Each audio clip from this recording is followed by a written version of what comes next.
The 1858 Garnett House Hotel had been purchased by paranormal researchers Rob Garcia and Justin Spurrier.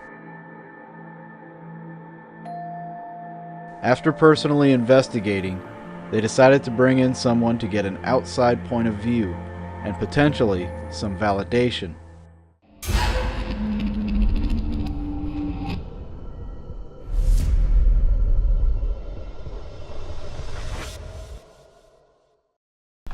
Hi, my name is Rob Garcia, and I am the founding member of Elite Paranormal of Kansas City, and I am also the co-owner of the 1858 Garnett House Hotel in Garnett, Kansas. In recent years, I've kind of begun to work with Justin Spurrier as a paranormal investigator and friend, and we began to kind of look around at some locations here in the Kansas and Missouri area where had some historical background. So we'd been kind of looking around at different historical locations for a little while. And we came upon this place that just kind of popped up out of nowhere. And we saw the history, and it was just so much rich history involved with this building. So we saw this one come up, and then we decided to move on it very quickly. And it wasn't that long to purchase the place. And since then we've been cleaning it out, and we've removed probably tons of material from this house. It was filled to the waist throughout, and coming up on 4 weeks now, we're now pretty much got it cleaned up, and our next phase will be to begin the restoration. We were invited as the first team to investigate this historic location. So with little deliberation, we traversed the roads of Kansas and found ourselves in Garnett. We're here to investigate a place that was once a hotel and a doctor's office. Rob and Justin gave us a tour of the property and told us of their restoration efforts. We only asked for information regarding history. We didn't want to know anything about deaths, events, or paranormal activity. The 1858 Garnett House Hotel, or Garnett House, is the oldest antebellum structure, board and batten structure, in Anderson County, Kansas. The history of the house is that at that time this would have been a palace on the plains of Kansas. There was no other hotels in the area. This building was built by D.W. Houston in 1858 and sold thereafter to Mr. Teft, who turned it into a hotel. The reason for that is Mr. Houston's wife did not like the way it swayed in the wind. It was two rooms down and 2 rooms up. So at that time, it was a much smaller structure. And it had many additions added on over the course of him having it as a hotel, and we're still learning about those various additions and subtractions from the original building. But the original core building is definitely where we're standing, still here. In its early days as a hotel, famous outlaw and lawmen are rumored to have stayed here, some of which has been documented. We know that the hotel at that time was expanded upon to include more rooms. And it did have very many famous guests that stayed here, including Buffalo Bill Cody, Wild Bill Hickok, Wyatt Earp, famous lawman Bat Masterson, Belle Starr, and rumored Jesse James, because they also had a home south of Garnett. We do have documentation of all of the individuals that I mentioned being here, except for Jesse James. That is just a rumor. The other item that has come up in the past is that the abolitionist John Brown did hide the escaped slaves in the attic of this building. Here you'll see under the stairs, it's closed off, but I actually, in curiosity, got the best of me. I popped a hole in there, and you can see underneath the stairs and see that it's actually partially finished on one side. So that's really all we've dug in there so far. But it does have the original wood floors still intact under there. So I'm thinking at some point that was probably open. We do know after the house was a hotel for many years, it became a school and tenements. We're not sure if there was a structure built on the front of the school, but we do know that through the plot maps, that the school was on the front. And we'd also know there was some sort of tenements attached to the back, and that no longer seems to be here any longer. And that the building had changed with additions many times over the latter half of the 19th century. We do know also that some point after that, it became a private residence for many years, although we don't have exact list of who owned it as of yet. The next stage in the history that we do know extensively about is that the building was purchased by Dr. Stevens and Dr. Julius Stevens somewhere around 1948 and became their doctor's office up until the 21st century in recent times.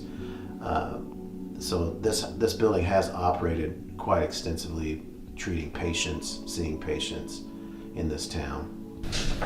So this room would have been where, we're not sure how they built it after, like in the 19th century, not sure what this room would have been, but Another room of some sort. we do know as a doctor's office, this is where they developed their x-rays in this room, this little closet here.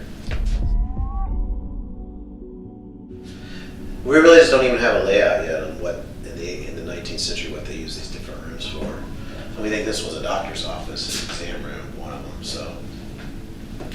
But as of 19th century, we're still not sure. We're still finding all that stuff out.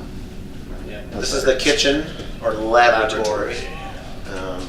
You see the original x-ray machine is still here in the building. Right now it's just something to look at. Lay on it, you can eat off of it, whatever. Yeah, it might be the dinner table. But like I said, yeah, this would have been the original kitchen probably. I don't know if they would have cooked in here in the 19th century because it was more often than not they cooked outside. So, but you don't see like a stone hearth inside this building to cook. Like an outside open summer kitchen. Yeah, so that might have been the possibility as they cooked outside during that time. It was still a very old edition, though. Yeah. Still talking like, I think it was 1890s or Yeah, something 1880s like or 1890s this was built on. And This would be the entryway for the doctor's office. kind of the waiting room. So this would be like the reception room. And he actually had this entrance for so long that they made him change I guess he had to change his physical address to the location. And we had to fight to get it back to the original address. And then come to find out, the original address wasn't 202 West 4th, it was 216. 216, but they renumbered the street. Yeah, so that was prior to the street renumbering in 1882 or 1884. I think it Yeah, was. so it was 216 and they renumbered it. Every book that you see on a bookshelf did come out of the home. Yep, we found them, just piles of We them. have 3 bookshelves full, 2 here, 1 upstairs. They were all located pretty much Upstairs. Yeah. What's the oldest book you've got on there? I haven't went through and found the oldest one. I know they were back, some of them were the 1800s. A lot of these go anywhere from romance to psychokinesis to Wild West to medical. It's just a little bit of everything. Biblical stuff, Yeah. religious philosophy. He had a wide range of books in here. So this all had linoleum or conjoleum underneath all these floors up here. So we ripped it all out after we cleared all the debris out of here. Yeah, everything we make, we're going to try to put right back into the house. If it's something that came from the house, we're going to try to, bits and pieces of auctions or fundraisers here and there as needed. But These 2 rooms that we're going to go into, they were both the ones just filled with books and medical supplies. So this is where we're dipping down. While showing us around, we were unaware of the EVPs being captured by the camera's audio, starting with this one of a man with a deeper voice. You're on this side, you're in the office. yeah. Or I don't know what we're calling that room yet. Office, lounge, or So sitting you see room. they would have varnished around this. And Yeah, so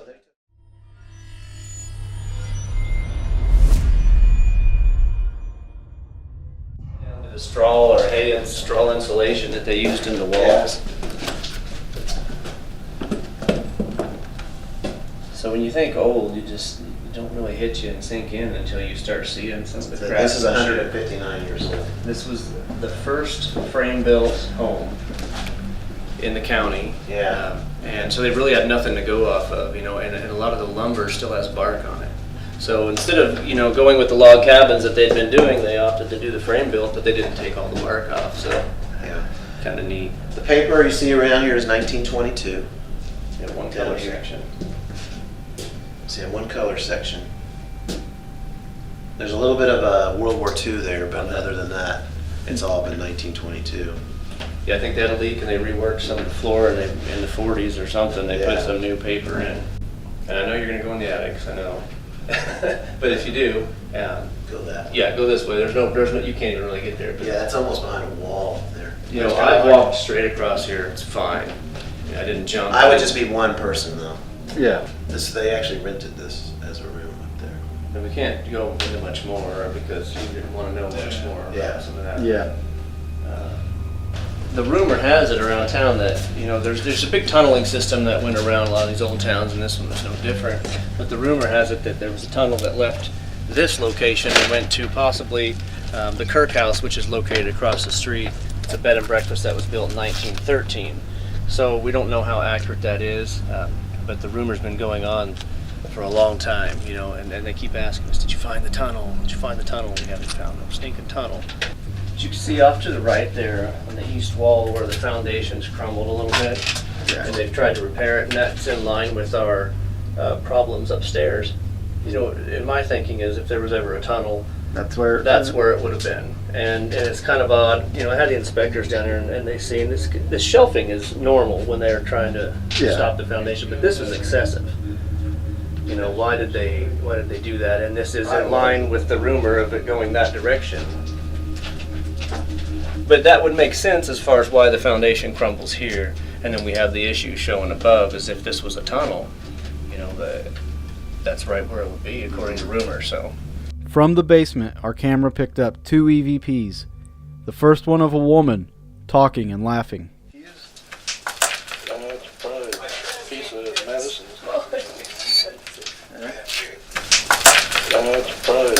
Piece of medicine. Moments later, we caught this male voice. The lights, where's this? So the one's the yellow plug-in. The lights, where's this? So the one's the yellow plug-in. Through our historical research at the Anderson County Historical Society, we did come across many drawings by a gentleman named Ed Fink, who lived here in Garnett, Kansas. He was a barber here.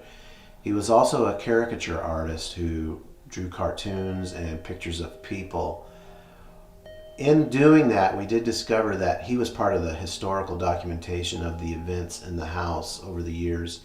And so I did reach out to several outlets to try to find his book, because he does have a book, The History of Anderson County, where he basically drew pictures of every event that happened in this town from its founding up until the 20th century. Now, he has passed away. We do know there were some pictures in the house that we didn't have. They were gone before we purchased the house, but a gentleman did come by and show them to us, and they're quite interesting, and we're, you know, hope someday to at least have copies of them. But yeah, Mr. Fink, he documented every event that pretty much we have found historically connected to the house. And that's what first thing everyone says is, oh, I wish Ed was still alive. He could tell you everything. But luckily, he wrote it in books and illustrated it at that. So. But like I say, it's on a lot of these of the people that, you know, when they stayed here. There's something written on every one of them, on the front or back. Okay? While Bill stayed in the old Garnett House Hotel. When he worked for the Overland Stage Office. From 1868 to 69. Yeah, that puts it about right on our timeline. He came in on that first train to Garnett with Buffalo Cody and. It was really neat to see Mr. Fink's drawings that were not just in a book, but were poster size that you could, you know, put on a wall somewhere at some time and, you know, maintain a history of the house.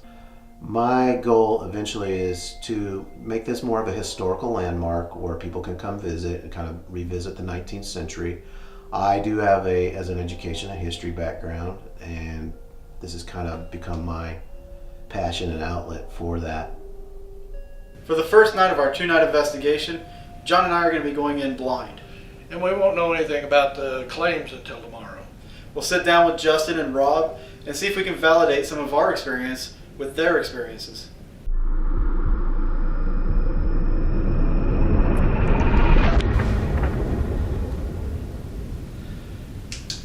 It is now It's Friday, March 17th.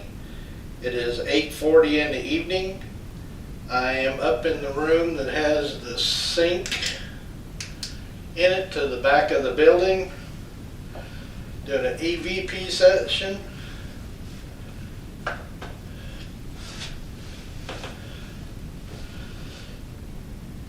Is there anyone upstairs with me? If so, could you make a noise to let me know that you're up here?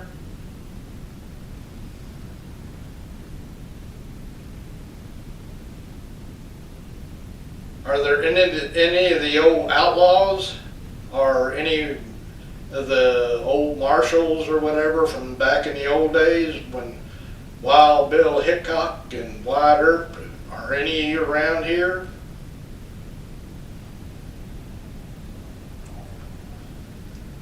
About Buffalo Bill. Buffalo Bill, you in here tonight? You know that old song, Buffalo Bill, won't you come out tonight, come out tonight, come out tonight, old Buffalo Bill, won't you come out tonight and dance around the moon?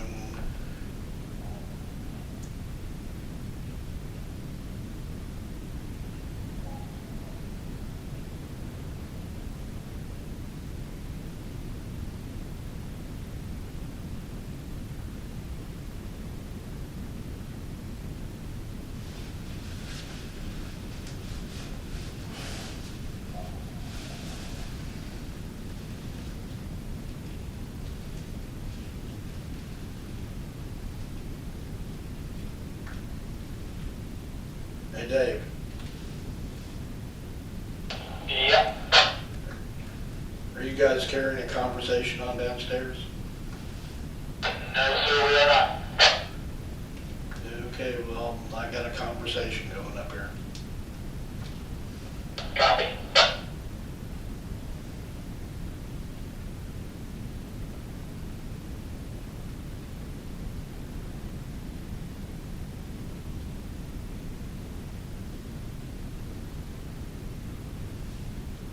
It's a female origin.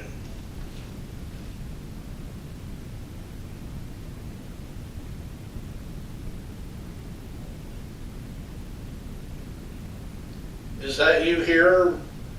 I hear a female voice. Can you, if you hear me, can you tell me your name?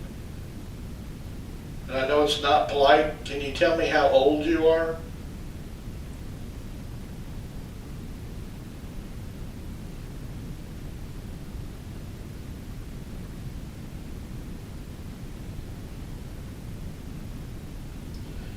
Do you know what year it is?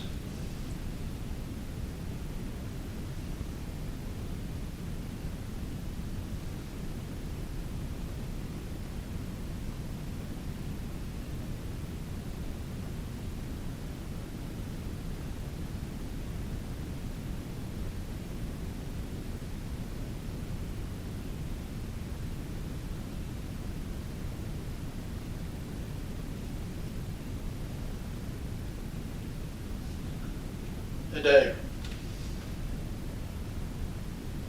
Yeah. can you hear that? I do not. I can hardly hear anything on the DVR.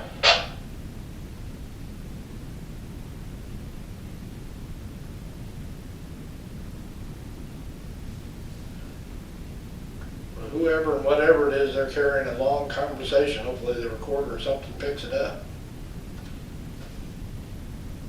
Hey folks, so up here in the second floor in the slanted room, just before I turned this camera on, I heard a door slam. Not sure where it came from. John's gonna be checking it out.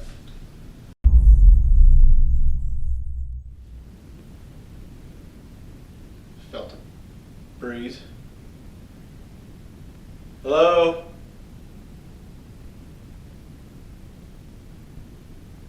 If you can hear my voice, my name is David.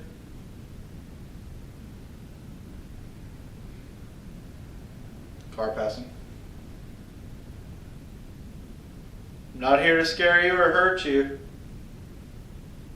but I thought you might want to talk to somebody.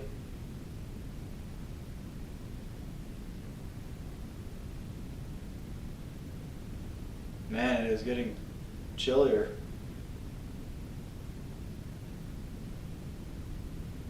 Footsteps.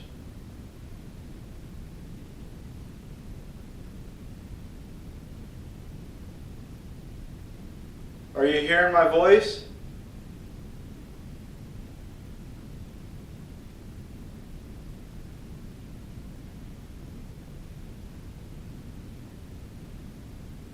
If you can hear me, can you knock 2 times on the wall or a door?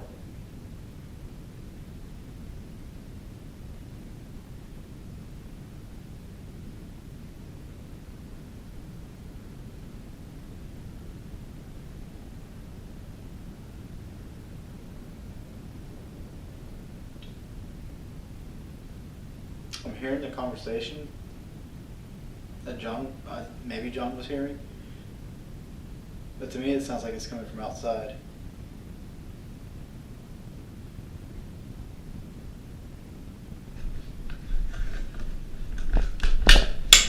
Alright. There's people outside talking.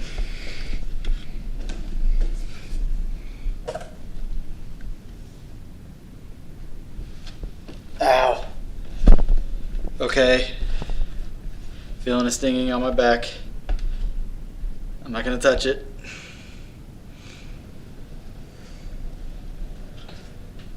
Might be a wild hair. I don't know.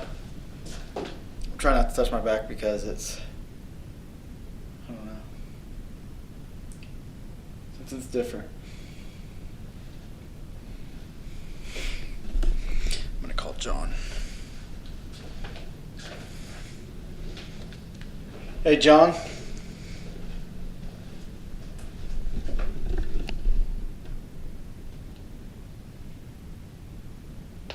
Hey, what's that bright light at the top of the steps? I don't know, but I'm going to meet you downstairs real quick. I need to have you check something. Okay. As you see, that's in my hand. The camera's, of course, in my other.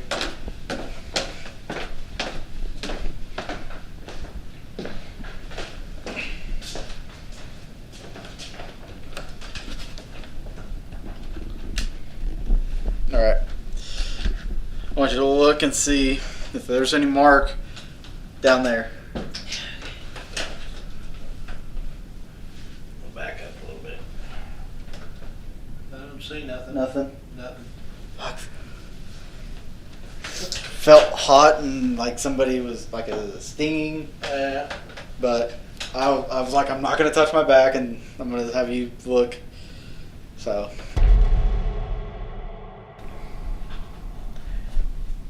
I'm not sure why, but I keep getting that cold sensation on my right arm. And it's just my right arm, it's not anything else.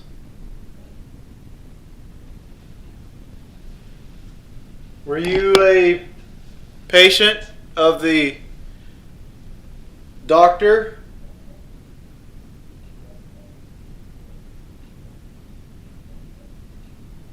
That's a clock ticking there. Or are you a doctor?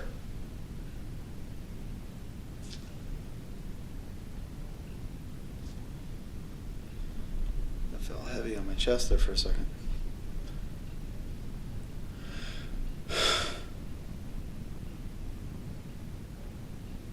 That's David exhaling.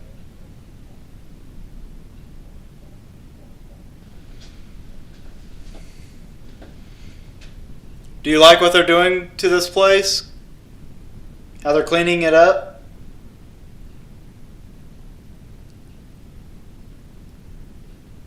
I bet it looks a lot better than it did.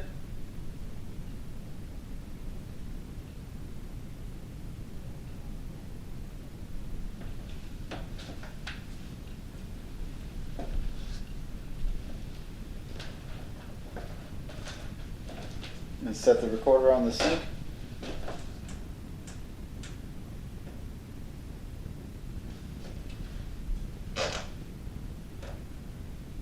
Did you hear that tapping? And set the recorder on the sink.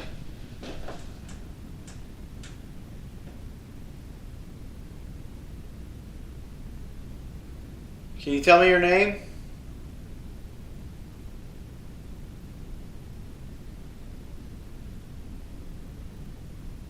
Just hearing movement in there.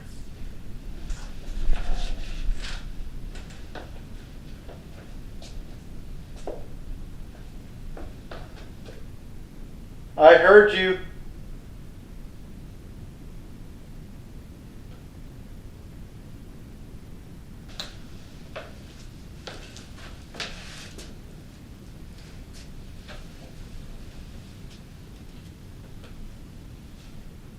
So this room right here is known as the slanted room because this side slants down that way.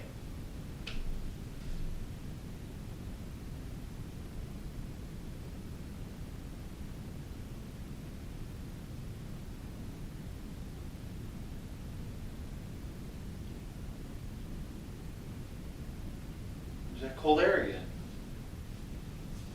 God. No breeze. Are you taking my arm?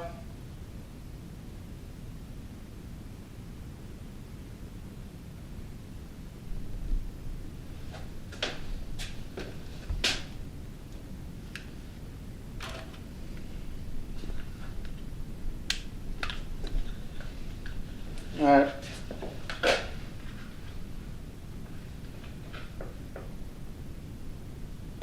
Yes?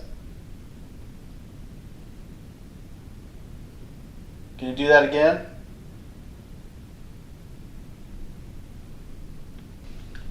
All right.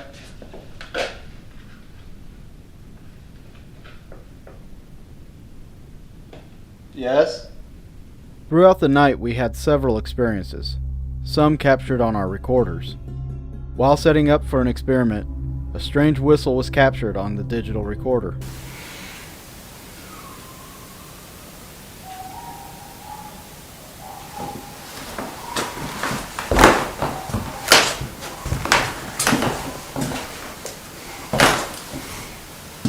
As John was alone on the first floor, he kept hearing what sounded like a ball bouncing. An interesting night overall leaves us curious about what will be revealed when we meet with Rob and Justin to learn more about the history and the claims of activity at the 1858 Garnett House Hotel.